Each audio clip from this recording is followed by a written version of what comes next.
I was adopted. I never knew my real mother. Rather, I knew her at one time, but I left her side when I was too little to be able to remember. I loved my adopted family, though. They were so kind to me. I ate well, I lived in a warm and comfortable house, and I got to stay up pretty late. Let me tell you about my family real fast. First, there's my mother. I never called her mom or anything like that. I just called her by her first name, Janice. She didn't mind at all, though. I called her that for so long, I don't think she even noticed. Anyhow, she was a very kind woman. I think that she is the one who recommended my adoption in the first place.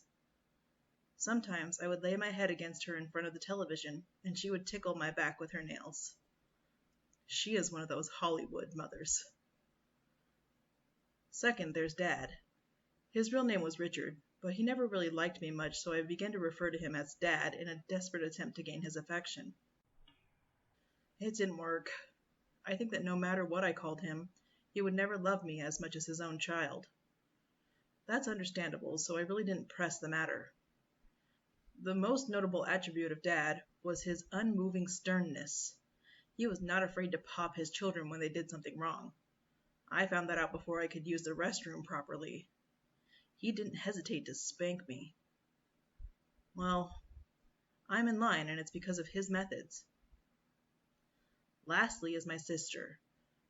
Little Emily was really young when I was adopted, so we were about the same age. But she was slightly older. I like to think of her as my little sister, though. We got along better than any sibling could possibly get along. We would always stay up late together and just talk. Well, she did a lot of the talking. I mostly just listened because I loved her. It was a great setup we had. We were short on bedrooms, so because I didn't want to sleep in the living room by myself when I was littler, I had a pallet set up for me next to her bed on the floor. This is where I have slept since. But it was cool with me because I enjoyed being with her, and I always felt pretty protective of my little sis. Everything changed on a horrible Wednesday night. I was at home taking a nap when little Emily opened the front door. The sound of the door opening pulled me to a state of consciousness, and I walked from the room down the hall to the living room. That's when I first remembered it was Wednesday. I was never any good at keeping track of what day it was. Actually, I'll just go ahead and say it. My sense of time was horrible. But nevertheless, I knew it was Wednesday because Emily had just come home from her church's youth group gathering. She walked in the front door and hugged me, and then was followed in by Dad and Janice. "You have a good nap?" Janice said teasingly as she ruffled up my hair. I just shook my head away and snorted in a manner that clearly expressed I was teasing back with her. "Don't you snort at your mother like that," said my father gruffly with authority. He shut the door behind him and hung up his coat. I was clearly joking, I growled under my breath. He must have not heard me because I didn't feel him smack me. Emily then proceeded to our room and I followed. She started telling me about her day. You know, usual teenage girl stuff. But I listened so that she would feel better. After her summary, she suggested watching TV, and I obliged and jumped onto the couch as she was going for the remote. She rolled her eyes at my little brother-like immaturity and scooted me over and sat down. The TV turned on and we watched it together until the sun went down. Emily was the kind of girl that, instead of watching cartoons and soap operas, would rather watch Discovery and Animal Planet and National Geographic. I like those too, so I didn't mind. Actually, those were the only channels that could hold my attention. So it got late and Janice walked up behind the sofa. "Emily, it's past your bedtime. Turn off the television and go to your room. You too," she pointed at me. Emily turned off the program we were watching grudgingly and stood up. She stared down the hallway to our room. As I followed, I couldn't shake the feeling that something wasn't right. We went into our room and Emily turned off the light. Just as she did, I caught a flash of movement out of the corner of my eye. It was out the window, but as soon as I redirected my line of sight to where the window was no longer in my peripheral vision, what it was that I thought I saw was gone. I still remained alert, for my sister's sake. I lay there in the darkness with nothing but the thin ray of light from the street lamp outside to illuminate the room. It wasn't much. Time and time again I could have sworn that I heard subtle sounds just out the window. A twig break, leaves crunching, clothes jostling.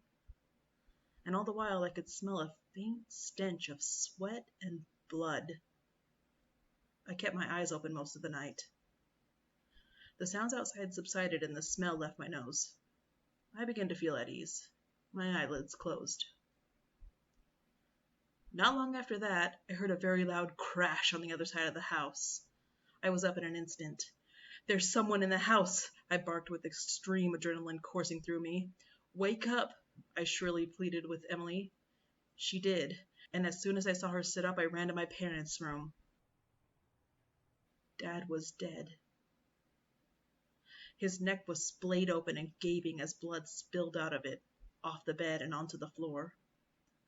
I saw that the master bathroom's door was closed, and just before it, on the outside, was a man. A man. I don't feel comfortable calling it that. He was very large and rugged. He turned around and saw me, and that's when I saw him accurately for the first time. I won't forget it. His eyes were large and beady and trapped with lust. He was styling a beard that was badly unkempt with blood dripping off. His clothes were dirty and his face was cold.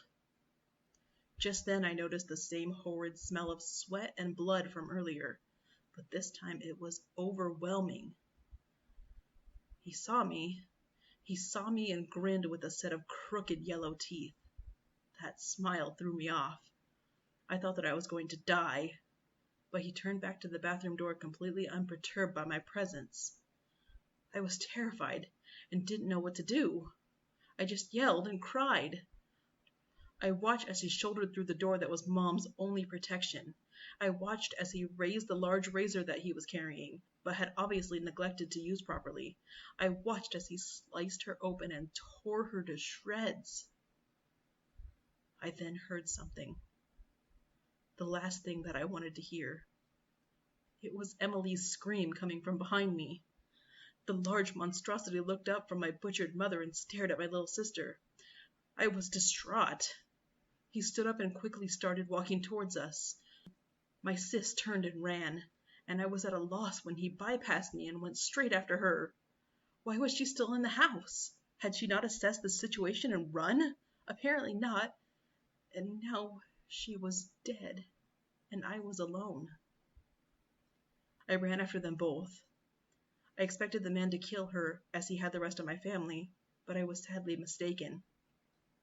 He grabbed her by the arm and jerked her as a way to make clear that he was in control. He dragged her through the house.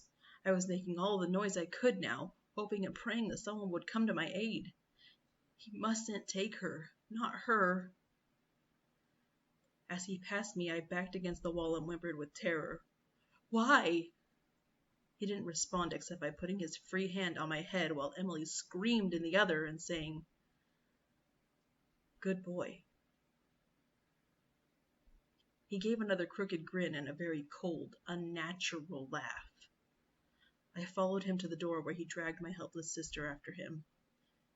He opened it, pulled her out, and slammed it shut behind him. I am now sitting in the house with my mutilated adopted parents, shivering and whimpering with dismay. He's out there with her, doing who knows what to her, and I can't do anything. I would if I could, but I can't. I would chase after them in a heartbeat, but I can't. I sit here, looking at the front door. I look down at my paws. If only I could open doors.